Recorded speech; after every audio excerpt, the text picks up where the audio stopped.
Go ahead and get things rolling.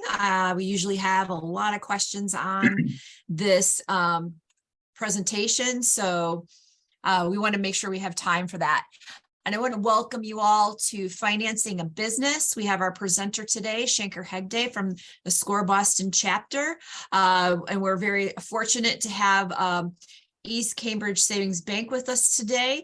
They're sponsoring today's presentation, and they will be available to answer questions as well, which, this is a fantastic opportunity for you to, if you've got any questions related to financing for a bank person. I'm going to allow that. And unfortunately, I apologize, I don't have the contact information for today's East Cambridge Savings Bank presenter, but I'm sure he'd be happy to put that information in chat. But I'm going to go ahead and introduce Robert Nichols, and he's going to tell you a little bit about the bank. Go ahead. Thank you, Teresa. I appreciate it. Thank you everyone for joining the webinar this afternoon on the topic Business Foundation Financing a Business. SCORE has been a great partner to work with, and we continue and are willing to provide these outstanding workshops. East Cambridge Savings Bank is a mutual savings bank. We're not a publicly traded company, and we do not have investors. Mutual savings banks have been around since the early 19th century and are still common in New England. Our bank was founded in 1854 and has been operating with the same name and charter since then. We have never been acquired or sold to a larger bank. Since East Cambridge Savings Bank is a mutual bank and does not have shareholders, we reinvest profits locally through mortgages, loans for small businesses, and supporting nonprofit organizations. Thank you. Back to you, Teresa. Thank you. All right. So I'm going to explain a little bit about what SCORE does in case you're not familiar. SCORE offers training to clients. The training is usually in the form of webinars. We do have some in-person workshops starting up as well. We have a fantastic listing of presentations in this new year. If you haven't checked out our website or are a part of our newsletter, definitely do that. We have a lot of new topics, a lot of fantastic topics still coming up yet. The most important thing that SCORE does, however, is the mentoring. And our mentors are volunteers that come to us with a variety of experience and backgrounds and knowledge to share with our clients. And who are our clients? Well, we have clients that are in the phase of, I think I want to start a business, but I'm not really sure. We have the clients that are in the process of starting that business, and we have clients that are already in business and looking for help in tweaking areas of business they might not have strengthened, or perhaps they're looking to grow and plan. So we work with anyone in the small business arena. You do not have to have your business license already in place. In fact, we prefer that you come to us before you do that, so that we can make sure you've got everything in a row, worked out and ready to go before you get that business license. A beginning session or a first session will last in that 30 to 45 minute range. It will be you sharing your goals and your questions with your mentor, and maybe answering some of those questions right away, but also working on a plan to set you on the right path and keep things moving forward. Oftentimes, as you move forward in future sessions, additional mentors will be brought in to fill in any blanks that need to be addressed. So if you are interested in getting a mentor, you can put a note in chat and I'll make sure the right chapter reaches out to you. You can also go to the chapter websites here. I will throw those in chat for you. While you're on that website looking for find a mentor, you can, like I said, find the upcoming webinars and workshops. You can find recordings of past webinars. You can also find a library that has templates and blogs and all kinds of different information that you can utilize to your benefit. We are going to use Q&A. Q&A is for questions you want asked to the presenter or to the bank, and we will try and get those questions addressed text at the appropriate time. So please put questions for the presenter or the bank in Q&A. Everything else can be in chat, and that's completely fine. I have had several questions already come through about the recording. We are recording today, and the recording will be posted to our website and our YouTube channel. I will put that link into the chat here shortly so that you have that information. Okay, let me pull this down. I'm going to go ahead and turn it over to Shaker. It's all yours. Thank you, Teresa. Let me share my presentation.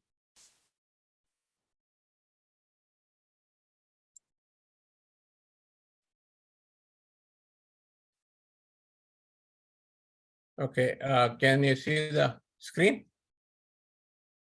Teresa? Yes, you're all set. All right. Okay, before I start on this one, a little bit of introduction. I have been with SCORE for about 7 years. And before that, I worked for a couple of big companies like AT&T and Arthur Andersen. I was a partner there. And then I worked for 2 startup companies, both in medical devices. And after that, I had my own startup. I have successfully done 2 startups, one in a product and one in consulting. And that's the reason I have been focusing on clients pretty much in a startup phase. I do help them with a business plan, cash flow, as well as financing sources or funding sources. So with that, let's get into today's presentation. So as you can see, the agenda is I start out with why do people start businesses? And then we will go over not just one way of starting business. There are 3 different ways of starting a business. Then we will look into financing a business. There are multiple ways of financing. I categorize them into 4 buckets. Owner financing, then I call a bunch of them as ecosystems. Then debt financing, which is essentially a loan. That's where the banks predominantly come in. Then equity financing. So after that, we'll have some funding statistics. Then we'll have some time for questions and answers.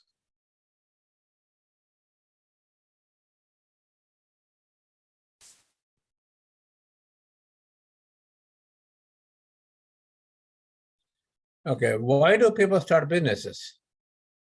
Because they have a unique product or service, at least the idea that they have a unique product or service that sometimes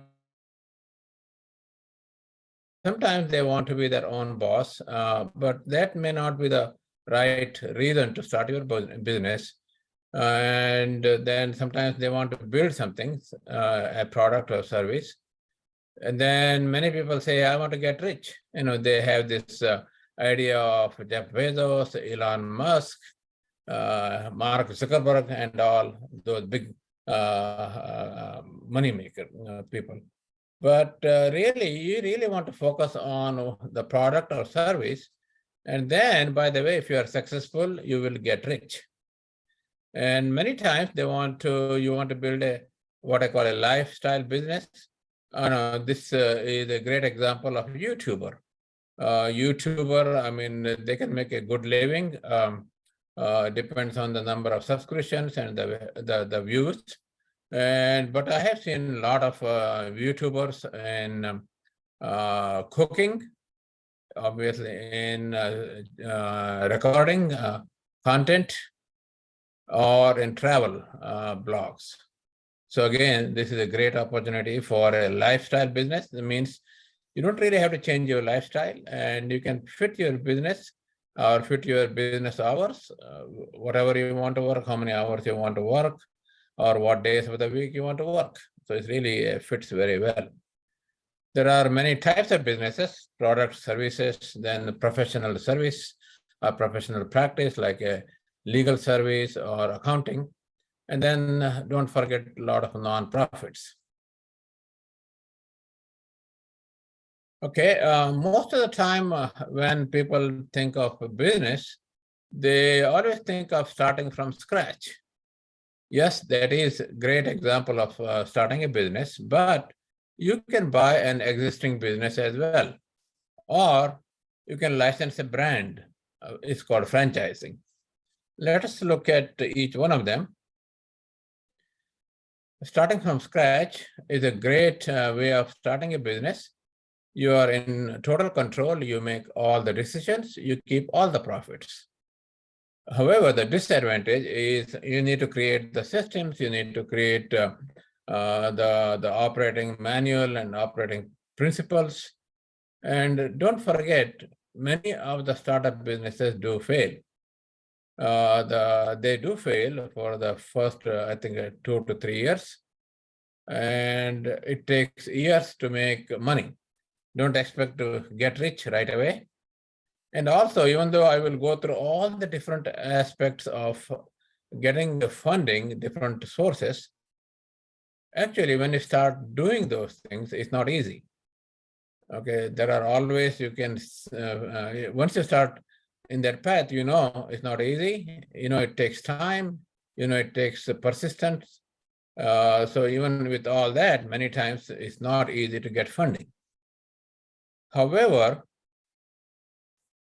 if you buy an existing business, you know the cash flow, at least you know the cash flow on the books, and you know the historical results, and there is an established location and the customer base, and there are systems in place to do the operations.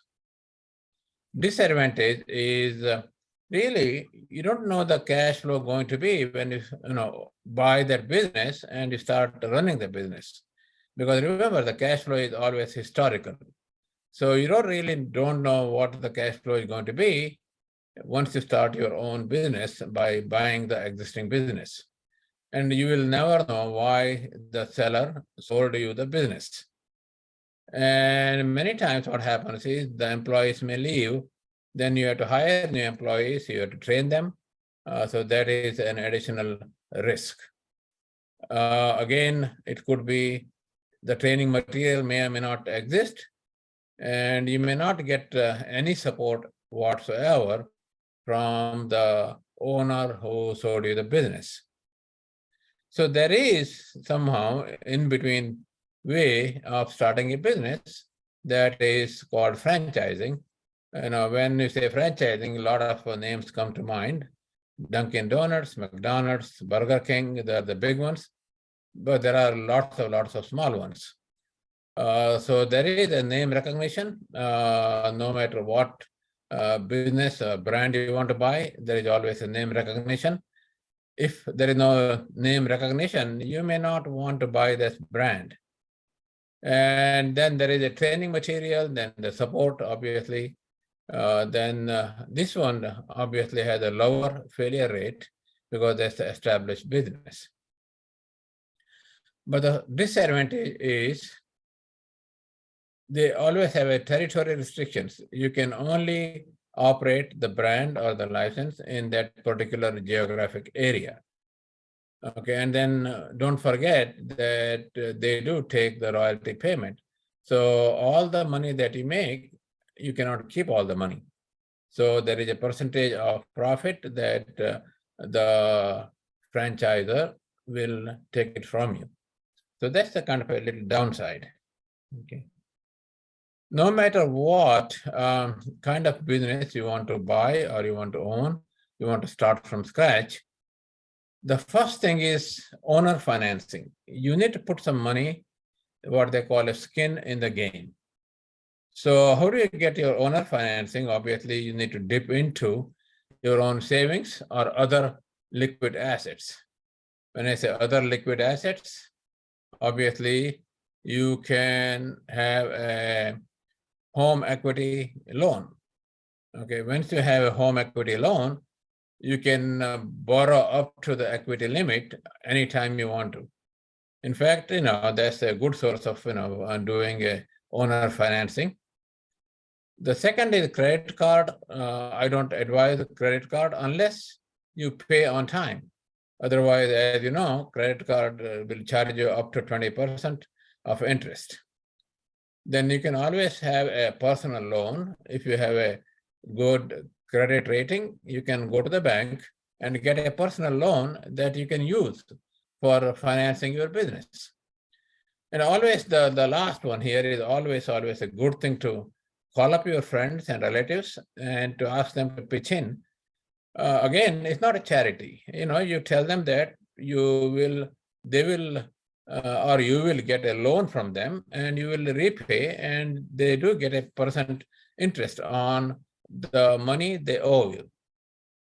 So that's the way to get the money from relatives and friends. Again, and you can get as many friends and relatives as you can get the money from.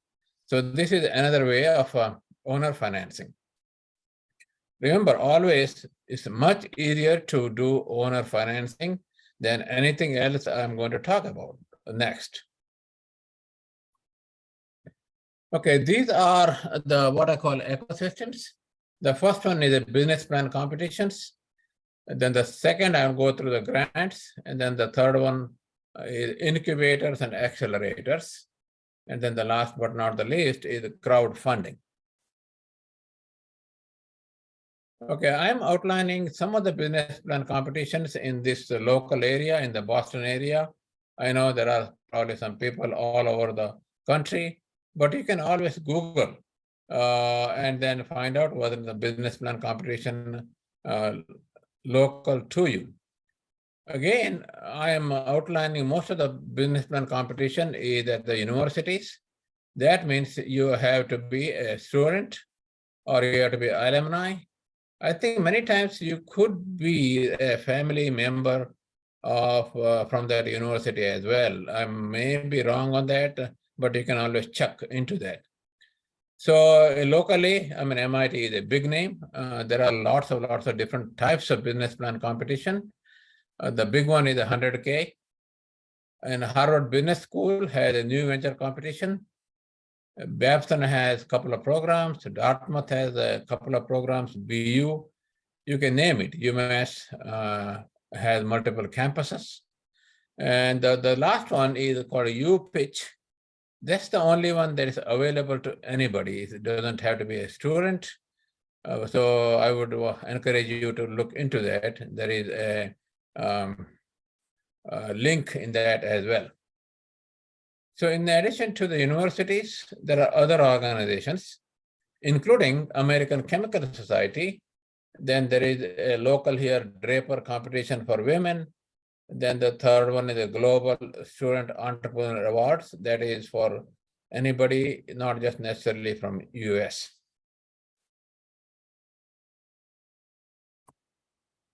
Grants, again, I have links for almost all the grants. So you can click into the links. The Amber Grant is for women.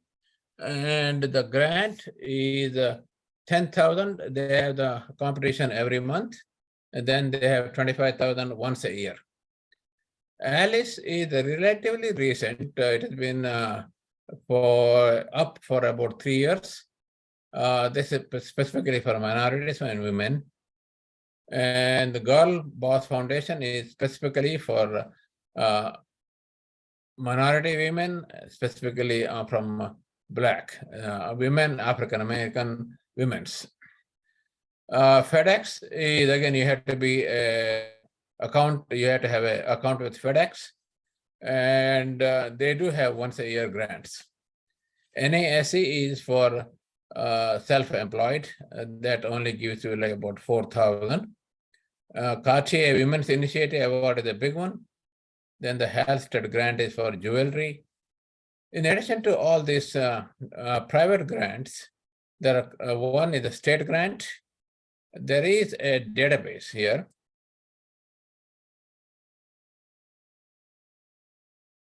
Okay. So if you look at the grants here, you can click into, for example, Mass. There are 32 grants, but the catch here is this is the kind of done by somebody private, so you have to pay for it. So be aware of it. There is $362, I think, the payment. So I don't know whether I want to go there unless you really have to go there. But there are federal grants. There are two links here. I think they are probably, even though they land on a different page, I think eventually they all lead to the same set of federal grants. I think there are two ways to get to that set of federal grants. So the most popular federal grant, at least that I know, and I did apply when I was a part of a startup company. We did apply for what they call SBIR, and there are two flavors, SBIR and STTR. The only difference is STTR is you have to collaborate, or you have to work with a university or some research institution to apply for STTR. So if you are your own a small business, you can apply for what they call SBIR. We did apply some 10 years ago. We did get 3 million grants from Department of Commerce. That's one of the agencies listed here. That lasted for 3 years, and it's very quick. We applied and we got the grant within months. And there are other departments as well, and there are multiple different grants. The big one is the Department of Defense. Again, you can be a civilian. You don't have to be a Department of Defense employer. So you can be anybody you want to apply for Defense Department grant. There are a bunch of different department grants. And the next one is NIH. Department of Energy, DOE, has a bunch of grants as well. NSF, National Science Foundation. Again, I'm not going through all the things, but you can take a look at it. This is the actual money that they gave in for the grants in fiscal year 19. Somehow I cannot get hold of this level of detail for the recent years. So I am still using the one from fiscal year 19 grants. But as you can imagine, all the grant money has probably gone up. So again, this is a very good source of getting the money for your small business. Okay, now let's go to incubators and accelerators. There is a little bit of nuance between the two different types, but really in practice, they do incubators and accelerators, fund all kinds of companies. Incubators really, originally, were supposed to incubate your business idea. So if you have an idea, you go to one of them, and they do provide some funding, they provide mentoring, and they provide some office space as well. And then once you get to a certain, what I would say is certain position, means your idea is vetted, it's good to go. And then the accelerators would come in to accelerate your progress in your business. So having said that, there is not really a distinction really between the incubators and accelerators anymore. So Mass Challenge here locally is a great example. Y Combinator, I think, is started, I think, in California. But again, I think all these things are available and available for anybody in within the United States. So you can apply for Mass Challenge, Y Combinator, Code Launch, Harvard Innovation Lab, again, locally here, MIT, back again, has a global startup labs, Cubic Labs. And again, as I said, you can Google them in your local area. You will say top 10 incubators and accelerators near me. That will give you a bunch of these names, not these names, different names, depending upon where you are.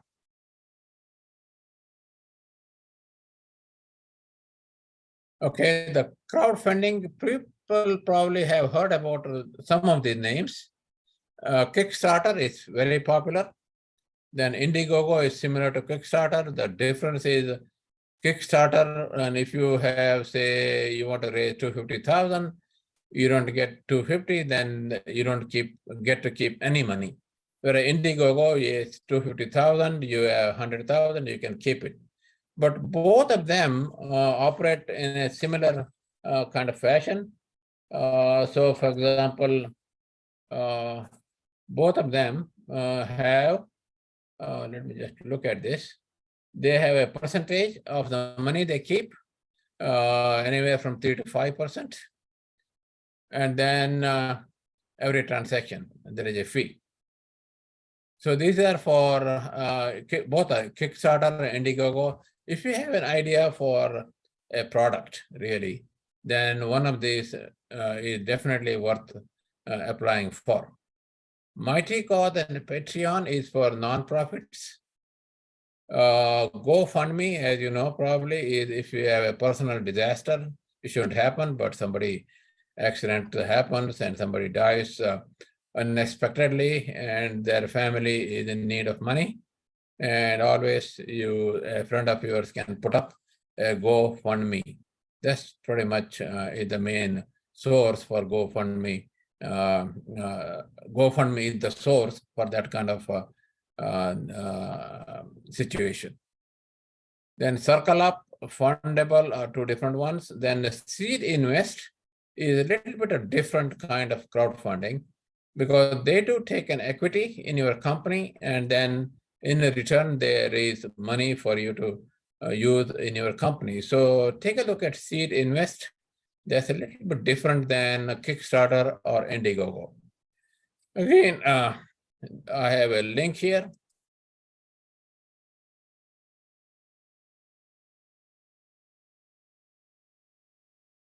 Okay, let me just look at, okay, Seed Invest. Okay, and always there is an ad here.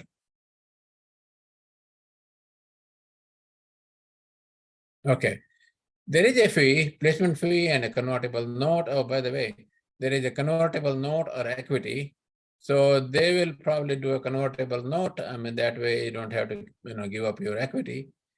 So Seed Invest is an equity crowdfunding on a platform as opposed to the other crowdfunding platforms. So again, take a look at them and you can apply directly online there. Okay. Now let's go to a different type of funding, what I call a debt financing, which is the loan. That's where the banks come in. And banks have different types of funding, revolving credit. They give you money for working capital. And then, as I said, there is a line of credit and the different types of loans. So again, if you don't qualify for the bank loans, there is a different type of loan program. There are some companies, they call it peer-to-peer lending. Probably, they will charge you a higher interest rate than the banks, but again, take a look at them as well.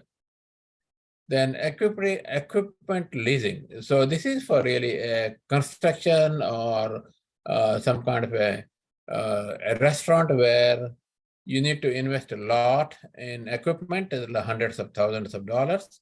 So instead of paying upfront, they have a lease, anywhere from 3 to 5 year lease. So you can keep paying in installments. The next one is invoice or receivable financing. Again, this is the there is, say, you have 100,000 coming in, but it will take 3 months. So you can take that to a company like Blue Wine or Fundbox. They will fund you right away. Then once you get the receivables, financing, you can pay back the money. But during, say, 2 to 3 months, they will charge you the interest. So it's really still a debt financing instrument. The last one, I want to spend a little bit more time because there are different types of funding options through Small Business Administration, SBA. Okay, how does the SBA loan program work? Borrower applies at a bank decides it, and then if bank says yes, you can give you the loan, then SBA does what I call they will guarantee the loan. Okay, but it's really the bank that underwrites the loan. Bank is the bank that you pay the money back. So it's really the SBA is really is really giving you or guaranteeing the loan for the bank. So that's all the SBA does. Okay, why do lenders use SBA guarantee?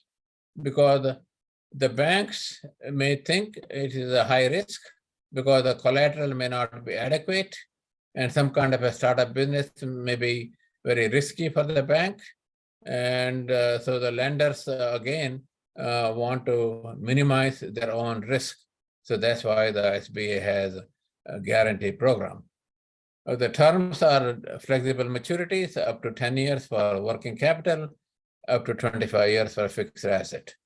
Again, the interest rate is negotiated between the bank and the borrower.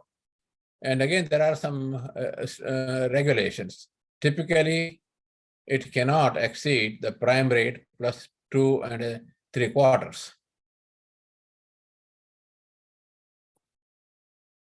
Again, what banks look for is a business plan and probably a cash flow.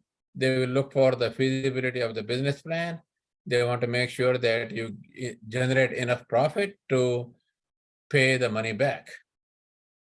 And also, they will make sure that you have sufficient collateral if you have brick and mortar, if you have a restaurant business, there is a collateral right there. So to be eligible for the SBA loan, businesses must be operated for profit. And there is a line here, it says not to exceed SBA size standards. So it may come as a surprise for you, but SBA has the size limits. Again, you can Google them because it depends on the type of business you are in and number of employees. Anywhere from 750,000 as your business to all the way, if you are in the healthcare, 7.5 million to 38 million, you can still qualify for SBA loan, even if your revenue is that high. Again, some businesses, they have a size limits of number of employees. Usually it's anywhere from 50 to all the way to 1,500, it will still qualify as a small business. The 1,500 applies for manufacturing. So even if you have 1,500 employees, you can still qualify for SBA loan guarantee as a small business. Again, the money you get from SBA-backed loan cannot be engaged in reinvestment. You cannot buy stocks out of that. So you have to invest in your business. Okay, this is the most popular, is called 7A loan program. And you can look at this one, you can look into Google it again, all the details are there. Our SBA, local SBA has all the details as well. So this is the most popular, what they call a 7A. In addition to 7A, there is a 504 certified development company as well. So here, in addition to the banks and your own money, then there is called a certified development company. So there is a combination of all three. So in this example, what I've shown is business owner, say, puts up 10%, and the banks will put you 50%, and CDC puts you the rest of the 40%. So it's a combination. So it's called a 504 program. Okay, again, I'm not going to go through all the details here. It's a similar kind of a requirements again on you on 504 program. Then SBA has what they call a micro loans as well. It's not really heavily advertised, but SBA, you can apply for a direct loan up to 50,000. Again, the loan can be used for working capital, inventory, machinery, furniture, or even refinancing your business.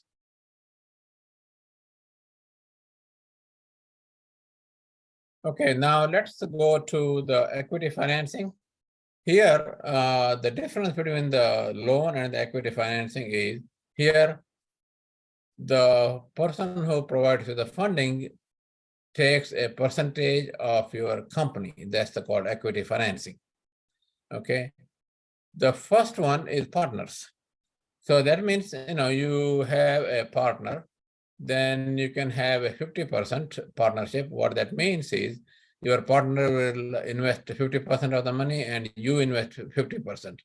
Again, if you have 3 partners, it will be 1/3, 1/3, 1/3.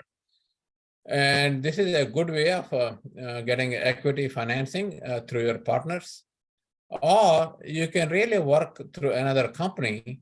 Many times what happens is if you have a product or a service and you are already selling to your customer and your customer happens to be another business.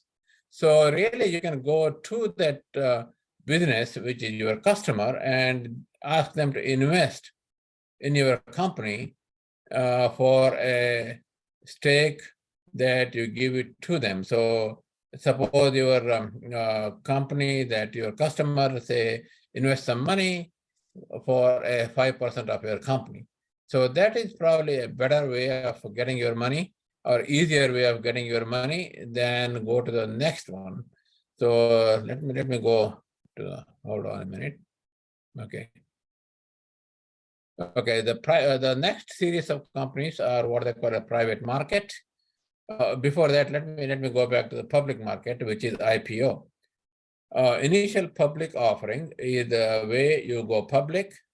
The reason you go public is to get money into your company so that you can grow the company. So by the way, many times what happens is I go public, I make money, I get rich. Yes, you do. But the main purpose of going public is to get money so that you can grow your business. You can get the money that you can invest in marketing and sales. You can invest in operations. You can invest in equipment. So once you go public, the first people that make money is your own investors, because they can sell you the shares in the open market. As a founder, you have some limits. Many times they call it a lockup. So you cannot sell your shares for maybe 6 months to a year. So there's a lockup period. You don't get any money from going public. So after the lockup, you have still certain limitations. You cannot bail out. You cannot sell all your shares, but there are certain amount of shares you can sell over a period of time. So again, that's why I want to demystify this going public, going IPO, not to get rich, but to get money into your company so that you can grow the company. So that is the public market. Now there is the private market. Okay, private market comes into different varieties. The first one is angel investors. Again, I am outlining here some of the local angel investors. Again, you can Google them in your area. So angel investors could be the individual investors who want to invest in your company. But nowadays, what is happening is angel investors are grouping together and they have an angel investor. I'm not calling it a company, it's really angel investor groups. So the good example is the Boston Harbor Angels and the Thai Boston Angels. I was a member of that. In fact, I was an investor in a couple of companies, as well as I was managing the deal flow. So I know kind of in and around the Thai Boston Angels, but most of the angel groups work the same way. So what happens is you apply for more than one if you want to. There is another company called GUST. So through GUST, you apply for not just Thai Boston Angels, you can apply for different angel groups. And then they look at your application, look at your business plan, look at your cash flow, and they call you in for a presentation. And this is where after the presentation, the angels, they make a decision to invest or not to invest.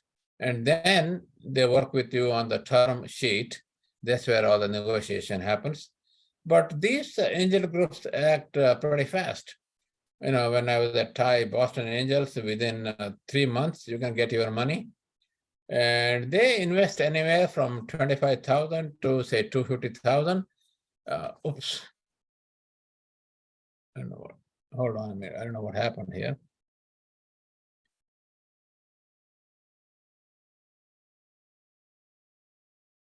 Can you see my screen, Teresa? Yes, it didn't change. Oh. Hold on a minute.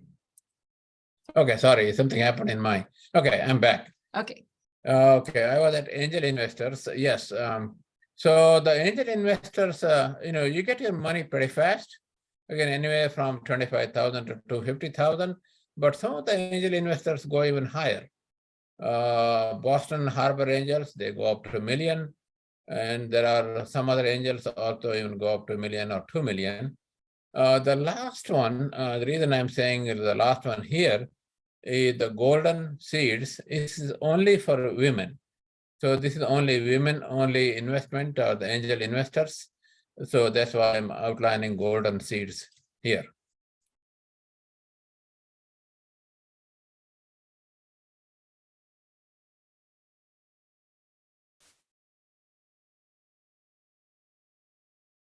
Okay, oops.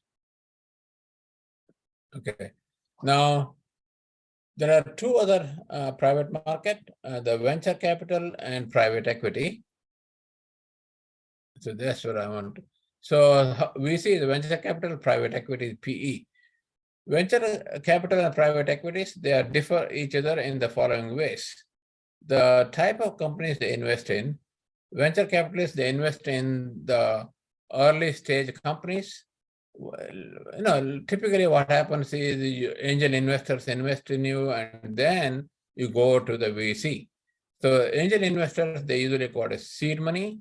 Then the VCs as well, they invest starting with the seed capital, and then they go what they call a first round, second round, third round. So the VCs invest in the early stage companies, whereas the private equities, they invest in the mature companies. The type of investment in private equity is different. Venture capitalists invest in you so that you can be successful. And once you go public, they will be successful as well. Whereas private equities, they really come in for a different reason. If your company is in trouble, they come in and they acquire your company so that they can streamline your company, and their focus is to streamline and make it profitable. And then they will probably merge or sell with different companies in their portfolio. So private equity is quite different than VC. Again, the level of capital invested, VCs invest anywhere from a few $100,000 to millions, whereas the level of capital invested by private equity is big, right? I mean, they buy big companies, so there's like billions. The amount of equity they obtain through the investment is different. VCs, again, it's up to you to negotiate with VCs. I have seen companies where VCs invest, the share is only probably 5%, but never give out your controlling interest. So you always should have more than 50%, and so that VCs do not have over 50%, so that you always control your own company. Whereas PE, obviously they buy the company, so pretty much they invest 100% in your company. So when they get involved again during company's life cycle is different, as I said. VCs invest early, PEs invest obviously in the late stage. Okay, this one, again, venture capital, again, local companies here. I outlined a few. There are probably a lot more than this. These are some of the, what I would say is visible companies we see capital in this area. Again, I'm not going through all the details here. The next one, again, it's not probably applicable to any of you here because private equities, they invest in really mature companies who have been in business for quite some time. And most of the private equity investment is in companies in trouble. So it may not applicable to any of you, but again, here is the list.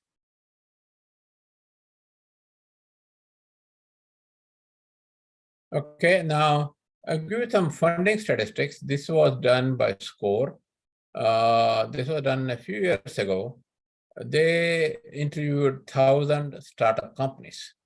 So out of 1,000, this is pretty good statistics, funding statistics for startups. Okay, startup entrepreneurs rely mostly on, as I said before, your personal savings and personal and friends and family.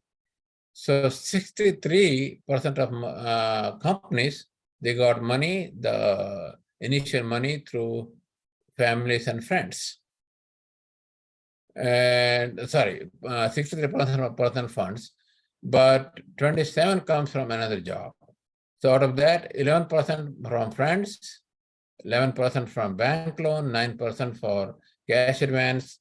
Then it goes down. As you can see, grants, only 2% of companies got grants and only 1.7% got money from crowdfunding. The good statistics here at the bottom is 42% of entrepreneurs started with less than 5,000 in cash reserves when they started. And 49% started with more than 10,000, and only 24% started with more than 50,000. So the really was talking about really small businesses here. So the next one. Okay, most outside financing was used on equipment, supplies, and marketing. Purchasing equipment, 63% of the companies use the money for purchasing equipment. Purchasing inventory is 48%, marketing 48%, product development 27%, hiring staff 25%, etc. So that gives you a kind of a flavor for how the startup companies use their money. Okay. With that, I think I'm a little early, but it's okay. We have a little more time for questions and answers. Teresa? Great. Yeah, we definitely have some questions posted already. If we can bring our bank people back, I know we do have one question that's definitely for them. So please put your questions into the Q&A, or if you want, you can do the raised hand icon on your Zoom bar, and I can unmute you so you can ask your question out loud if that's easier for you. So first question, this is a bank question. Can you use an SBA loan to buy an existing franchise? Yes, you can.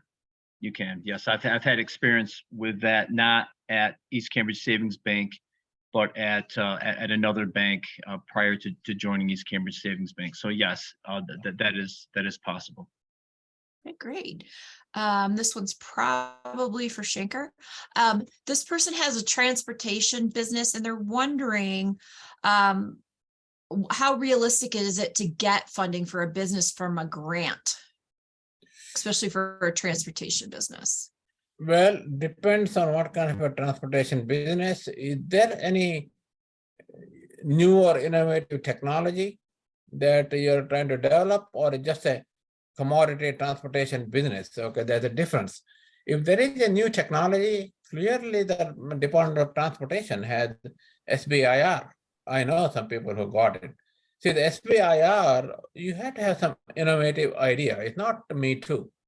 So depends on Teresa. Again, I can take it offline if you can connect me with this person. But really, if it is a transportation, what kind of transportation? Is there no innovation here? Are you running a taxi service? This may be difficult to get a federal grant. All right. Sorry, let me go back. If I've been without income for a couple of years while on sabbatical, but have cash to invest in existing business or franchises, can I still qualify for an SBA loan without 2 years of personal income? It's probably a big question. Possibly. What we would do, so if it's a startup business, there are a few things that we look at. We do look at your credit, a strong personal financial statement, which would list your assets and liabilities, a well put together business plan. So there might be some mitigating agents that we could look at. So we look at the whole picture. look at everything, and just because you don't have income coming in does not automatically disqualify you. Okay. Next question's probably a mentor question. I have a concierge business and I have issues with late payments from clients. Which of these grants can I apply to help fund my business? Teresa, say it again one more time. Sure. I have a concierge business and I have issues with late payments from clients. Which of these grants can I apply to help fund my business? Late payment. I don't know whether you can really apply from a grant for a late payment, because if it is substantial late payment again, it's like a accounts receivable. There are companies that can lend you the money. If it is there is a payment coming in 3 months, you need the money right away, they can loan you the money for the 3 months. So that's the only way I can think of. I don't think anything grant specifically for you. Grant is there, any of those grants, right? You need money for expanding your business, for marketing and sales, for operations and everything else, not to cover your late payment. I could be wrong. Maybe there are some grants which I don't know, but not to cover your late payment. This is a bank question.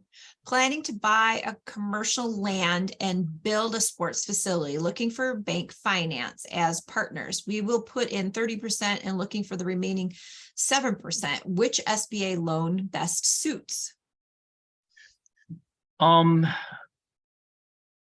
So if sounds like it's owner occupied. So if it's owner occupied, at least 51%, the SBA 504 would be a perfect match. And I've had quite a bit of experience with 504s at East Cambridge Savings Bank. So yes, a 504 would be an appropriate fit. Okay. All right. Does anyone have any other questions? Again, you can use the raised hand icon if you'd like, and I can unmute you so that you can ask your question out loud. Or if anyone has any questions they want to throw into the Q&A, we can get those answered for you. All right.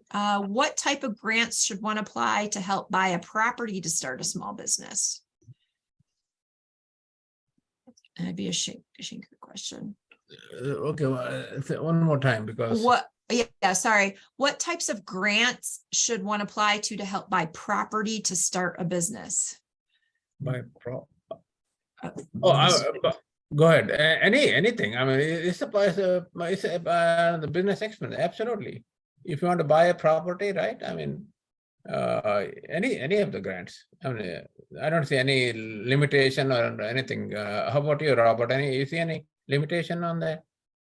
No, I don't, Shankar. Yeah. Hi, this is Lynn from East Cambridge Savings Bank. I have not come across a grant to acquire real estate. Usually, in my experience, grants are used to help build technology, what Shankar was saying, build technology, develop a marketing strategy, things like that. I haven't really seen any grants to acquire real estate. If that helps. Was that the full question? Yes, okay. That was. Thank you, Lynn. Okay. Lynn, thank you. Yes, I thought the property means, if you had a restaurant business, you have to have a property. That's what I thought. If it is a real estate, so yeah, Lynn is absolutely right. Sorry, I didn't understand the question. Okay, I have somebody that wants to ask a question out loud. Shamil, you can unmute and ask your question. Hi, how you doing? So I asked that transportation question. So basically, yes, I do want to get a grant for innovation towards the transportation business, in terms of like apps for the business and things of that nature. So I was just asking which would be the best grant or more realistic. I can take that. So MGCC, Mass Growth Capital Corporation, Shamil, they're currently offering 3 separate grants right now. And I didn't quite hear, I heard something around technology. So If you reach out to them, there is something about getting a grant to build technology around, I think, the expertise that you're looking for. I think the other grant was around marketing, developing a marketing to further market the business. And I can't remember what the third is, but Mass Growth Capital is offering 3 grants. I know that the city of Cambridge, Shamil, what town are you in? I'm in Dorchester, Mass. Dorchester. Okay, so you would be the city of Boston. What the city of Boston is actually really pretty good about supporting their small businesses. So if you reach out to the Department of Economic Development, within that department, there's a small business liaison. They're very hands-on. I don't know if you're familiar with them, but the city of, if the city of Boston is offering grants around technical assistance, they're going to be able to tell you. Okay, thank you for that. Same thing goes with the city of Cambridge. City of Somerville is really pretty good about, they're all very good about supporting small businesses. If you're in Malden, the Malden city is extremely supportive of small businesses. So just if you may just want to reach out to your local city and town, wherever you reside, that might be your first area to contact to see if the cities are offering any grants to support small businesses. Okay, sounds great.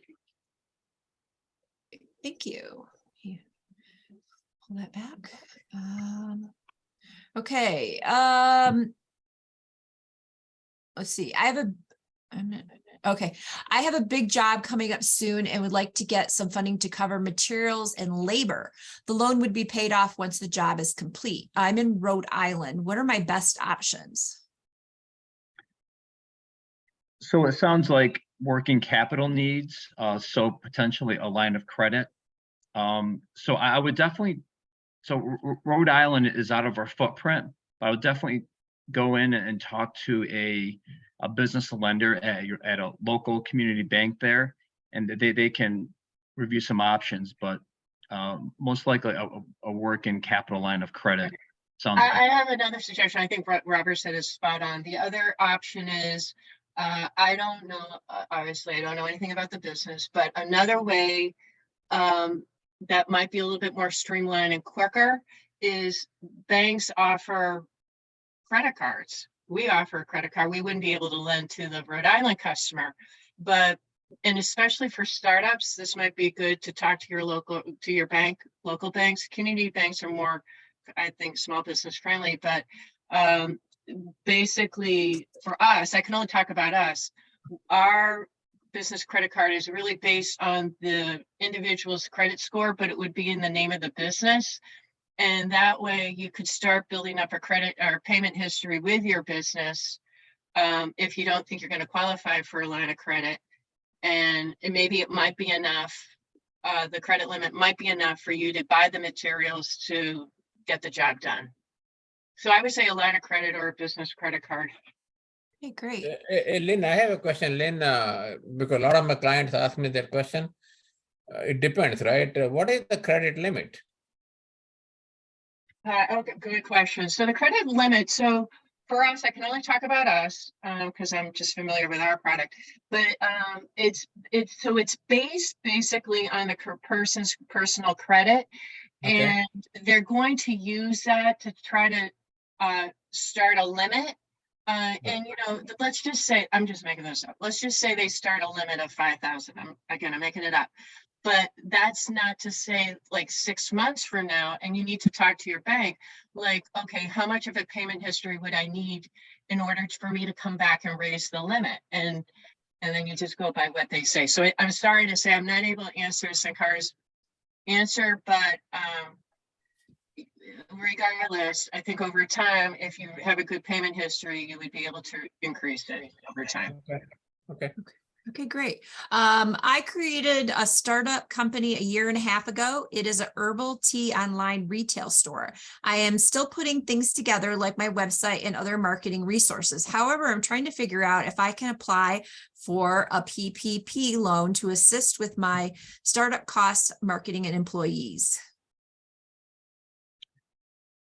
regarding the PPP loan, I believe those have, they're not being offered anymore. So I believe maybe as of a year ago, that they stopped being offered. Yep. Okay. So the PPP loan, that was a payroll protection program. It was for companies to use the funds to retain, keep their employees hired through the pandemic. But in terms of what I would suggest is, I don't know what town she's in or whatever, but you may want to look into the grant about building, building the online capability for your website. And then I think it sounded like a line of credit. Sounded like it. I can't remember the whole question, but was it funding? Was it? Yeah, I have to go back. Sorry, I've already pushed it into the other column. Funding for startup costs, marketing employees. Okay, yeah, that's all startup. So Yeah. Okay, so she's a year in, so she may want to think about applying for an SBA loan because she's got that 1 year in. The SBA can be really tricky because, they're going to look for something to collateralize the loan, and what would it be? Right. So that can be a little tricky. So she might have to bootstrap it. She could look into the business credit card. I would go and talk to a local bank and see what their criteria is for a company a little over a year, Right. and then take it from there. And I know we've heard MGCC mentioned a couple times. I gave the link for our recorded webinars. We actually had them a week ago discuss those different types of grants and who to contact for those. So I really strongly encourage you to go to either our YouTube channel or our website and look for those previously recorded events. And you can get the information you need about more detail on those grant options. So that'd be something you can check into. Okay, another question. Can an international tech business that is mainly based in the United States apply for SBA loans and grants? I think so, right, Robert? So so the business resides in the US, but does business overseas? I can't say. All I have okay. is mainly Yeah. based in the US. Possibly. I mean, we would have to dive into the details. Yeah. Lynn might be able to offer a little bit on this, because I've done loans in the past where businesses do reside here in the US, but do have international presence. Yeah, no, Robert, I think you're right. I think we don't know enough about the business to really answer the question, unfortunately. How much of the business is done overseas. Yeah. Okay. Yeah. All right, so this will be our last question of the day. For an SBA microloan, is showing proof of sales necessary before receiving such a loan?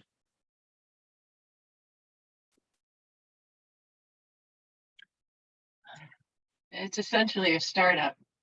So they're going to be looking at projections.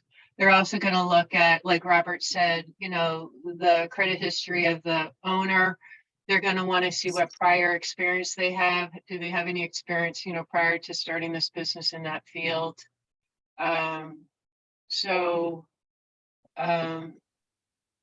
It's basically a startup loan. It's going to be based on projections. Okay. And I think we lost Shanker, but that's okay.